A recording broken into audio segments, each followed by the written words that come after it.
राज्य शासनाने ग्रामपंचायतीच्या प्रशासनात महत्त्वाचा बदल करत जानेवारी 2026 ते डिसेंबर 2026 या कालावधीत मुदत संपणाऱ्या ग्रामपंचायतीवर लोकप्रतिनिधीऐवजी प्रशासकाची नियुक्ती करण्याचा निर्णय घेण्यात आला आहे।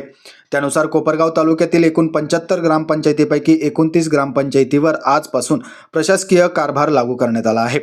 निवडणुका होऊन नवीन लोकप्रतिनिधी निवडून येईपर्यंत गावातील विकास कामे तसेच दैनंदिन प्रशासन प्रशासकाच्या देखरेखीखाली सुरू राहणार असून गावाचा कारभार ठप्प होऊ नये यासाठी अनुभवी प्रशासकीय अधिकाऱ्यांची नियुक्ती करण्यात आली आहे।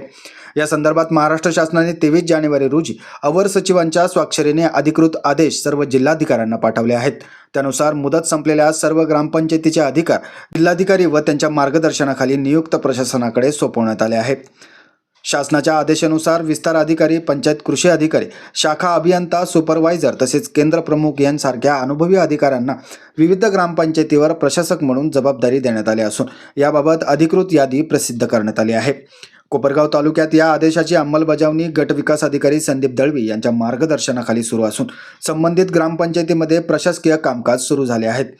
या नव्या व्यवस्थेमुळे आता गावातील निर्णय थेट प्रशासनाकडून घेतले जाणार असून सरपंच व स्थानिक नेत्यांचा हस्तक्षेप काही काळासाठी थांबणार आहेत। परिणामी गाव पातळीवर राजकीय शांतता काही काळ तरी राहण्याची शक्यता व्यक्त केली जात आहे। माझं गाव चॅनलसाठी स्वप्नील कोपरे, कोपरगाव।